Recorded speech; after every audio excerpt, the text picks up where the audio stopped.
I'm going to do a voiceover for this video to try to explain what I'm doing as I'm doing it. The first thing I'm gonna do is I'm gonna put all the layers into a separate folder and then duplicate that folder, so I always have the original to go back to. And once I've duplicated it, I can start work on the new one. The first thing I'm gonna do is I'm gonna color pick from the background the color that I'm gonna use for my shadows. And then I'm gonna go in and add the shadows where they make sense. I could probably get more accurate shading if I used a reference picture, but by this time I feel like I have enough practice to do it from memory.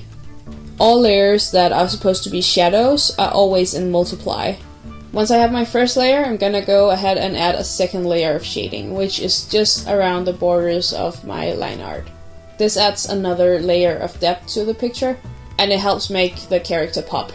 I always smudge the edges of my shadows to make them more soft looking, but that's just a stylistic choice and it's not something that you have to do. Remember, there are different kinds of shading and soft shading is just one of them.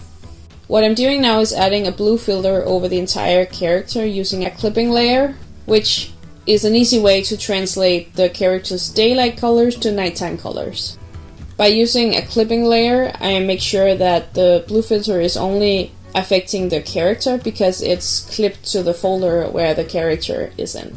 Again, I'm just going in and adding more shadows where I think it makes sense. Now I'm gonna add highlights. And first thing I'm gonna do is I am testing different colors to see what works in this drawing.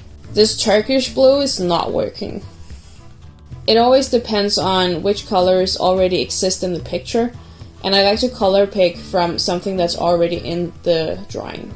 So I'm changing it up for the color of Koba's fur and setting the blending mode to add glow.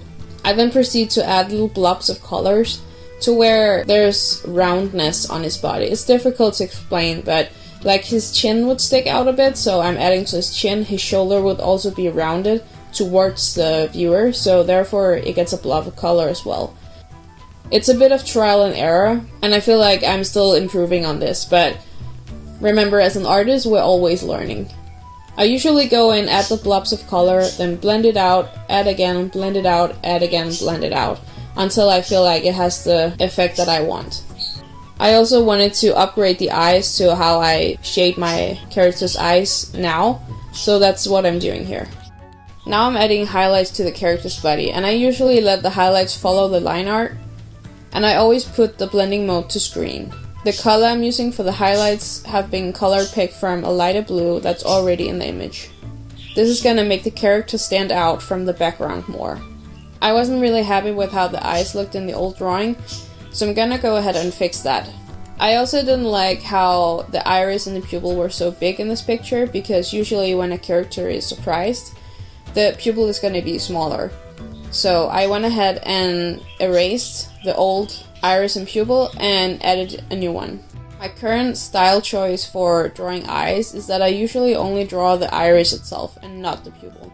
So that's why you're not seeing me add a darker color to the middle of the eyes. In addition to shading the eye, I always add highlights to the eye as well. And these highlights are set to add glow. And now you can see the upgraded image, which I only added highlights and shading, and I changed the eyes a little bit.